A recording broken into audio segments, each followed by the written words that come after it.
एक तोता बहुत उदास रहता था क्योंकि जन्म से ही उसके सिर पर सींग थे, जिस वजह से कोई उसे अपना दोस्त भी नहीं बनाता था। पर वो बहुत मेहनती था। वो एक अमीर ठेकेदार के पास लकड़ियां काटने का काम करता था। वो लकड़ियां काटता, उन्हें ट्रॉली में लाद कर पहुंचाया करता था। पर जब वह काम पर जाता तो कोई भी तोता उससे बात नहीं करता था। सब लोग मिलकर उसे देखकर हंसते थे। एक दिन तोते ने एक तोती को शादी के लिए पूछा, तो उसने तोते को बहुत डांटा और उसका मजाक बनाया। तोता दुखी होकर एक डॉक्टर के पास जाता है और वो कहता है कि आप मेरा सींग निकाल दो। लेकिन डॉक्टर उससे बहुत सारे पैसे मांगता है। तोता अपनी झोपड़ी में आकर देखता है, पर उसके पास उतने पैसे नहीं थे। तोता उदास होकर एक कुएं के पास जाकर बैठ जाता है। तोता गहरी सोच में पड़ जाता है। तभी तोते के पास से एक अमीर तोता गुजर रहा होता है। वो सींग वाले तोते को देखा है और फिर उसके पास आ जाता है। वो उससे पूछता है कि क्या बात है। फिर तोता उसकी सारी बात बताता है। अमीर तोता कहता है कि तुम मेरे साथ चलो, मैं तुम्हें काम दूंगा।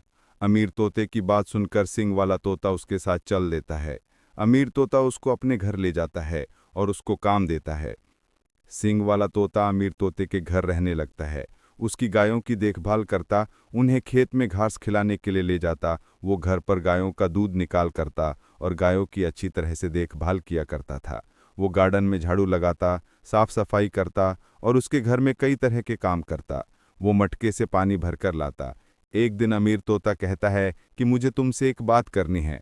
सींग वाला तोता कहता है कि ठीक है, बोलिए, क्या बात करनी है। अमीर तोता कहता है कि यहाँ से थोड़ी दूर पर जंगल के उस छोर पर एक गुफा है। उस गुफा में गुलाबी रंग का आम रखा हुआ है। तुम मुझे वो आम लाकर दे दो। ये सुनकर सींग वाला तोता तैयार हो जाता है और वो जंगल की तरफ निकल लेता है। जैसे ही वो घने जंगल के सामने पहुंचता है, उसके सामने एक सफ़ेद हिरन आ जाता है। सफ़ेद हिरन तोते को देखते ही जोर से चिल्लाता है और गुस्से में कहता है, रुको, अगर तुम्हें जंगल के अंदर जाना है तो तुम मेरे एक सवाल का जवाब दो। हरे रंग का तोता उसे देखता है और विनम्रता से कहता है, जी ठीक है, आप पूछिए। तो हिरन कहता है कि बताओ वो क्या है जो जल से भी पतला है। आयरन का सवाल सुनकर तोता बोलता है कि वो ज्ञान है। ज्ञान जल से भी पतला होता है। ज्ञान कितना ही ग्रहण करो, वो कभी भारी नहीं होता। तोता का जवाब सुनकर हिरन मुस्कुराता है और उसे जंगल में जाने की अनुमति दे देता है। तोता खुशी खुशी जंगल के अंदर जाने लगता है। वो जैसे ही जंगल के कुछ ही अंदर गया था कि उसके सामने एक झील आ जाती है और झील के सामने एक बड़ा सा नीले रंग का हाथी खड़ा रहता है। हाथी उसे देखते ही चिल्लाता है और कहता है, रुको, पहले मेरे सवाल का जवाब दो, फिर आगे जाना। हाथी कहता है कि बताओ वो क्या है जो पृथ्वी से भी बड़ा है। इस सवाल का जवाब दो, वरना यहाँ से लौट जाओ। ये सुनकर तोता कहता है कि वो पाप है। पाप वो चीज है जो पृथ्वी से भी बड़ा है। तोता का जवाब सुनकर हाथी खुश हो जाता है और वो तोते को आगे जाने देता है। तोता आगे चलता है। कुछ दूर आने पर तोता को एक सुंदर महल दिखाई देता है और उसे महल के सामने एक बड़े से उल्लू ने उसका रास्ता रोक लिया। उल्लू गुस्से में बोला कि रुको, ये महल पर करने के लिए तुम्हें मेरे सवालों का जवाब देना पड़ेगा। उल्लू कहता है कि बताओ वो क्या है जो अग्नि से भी तेज है। इस सवाल का जवाब दो, वरना तुम आगे नहीं जा सकते। तोता भी नम्रता से बोला कि महाराज, वो क्रोध है। क्रोध अग्नि से भी तेज होता है। तोता का जवाब सुनकर उल्लू खुश हो जाता है और उसके रास्ते से हट जाता है। अब तोता आगे चल देता है। तोता खुशी खुशी आगे बढ़ेगा जाता है।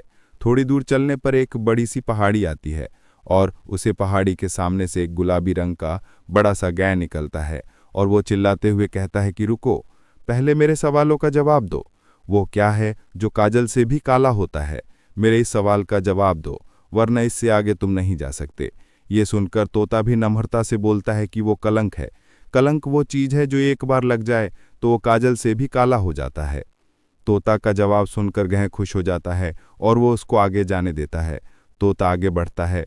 सामने एक बहुत ही भयानक और खतरनाक गुफा आ जाता है। गुफा के सामने एक बड़ा सा सांप गुस्से में अपने फन फैलाए बैठे हुए था।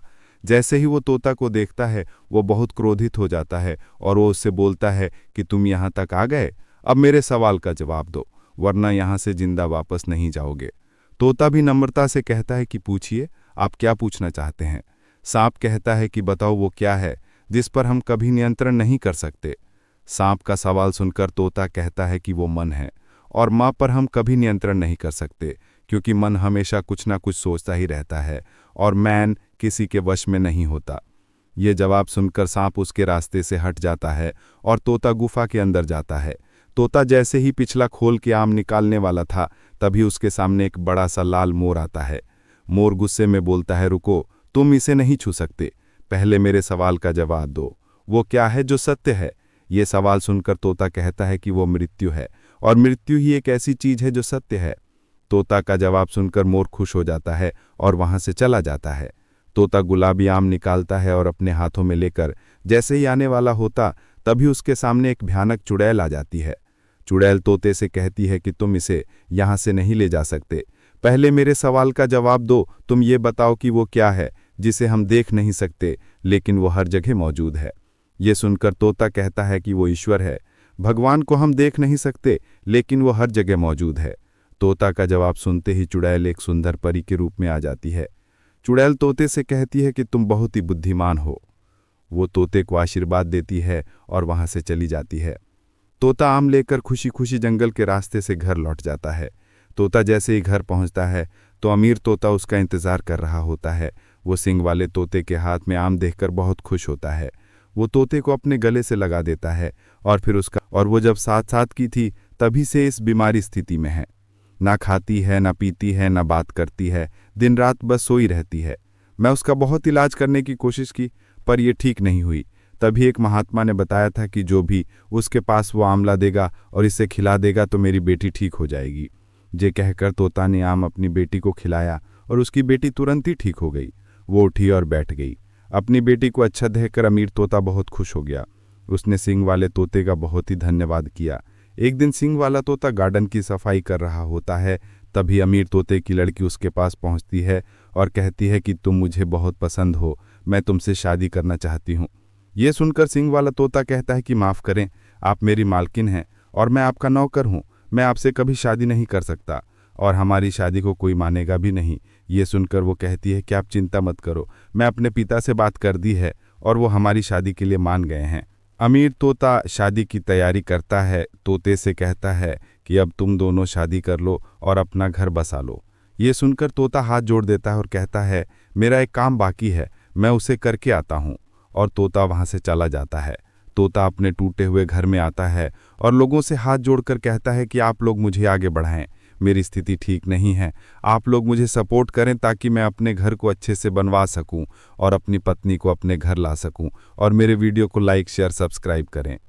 फिर तोता मंडप में जाता है और वो तोती से शादी कर लेता है।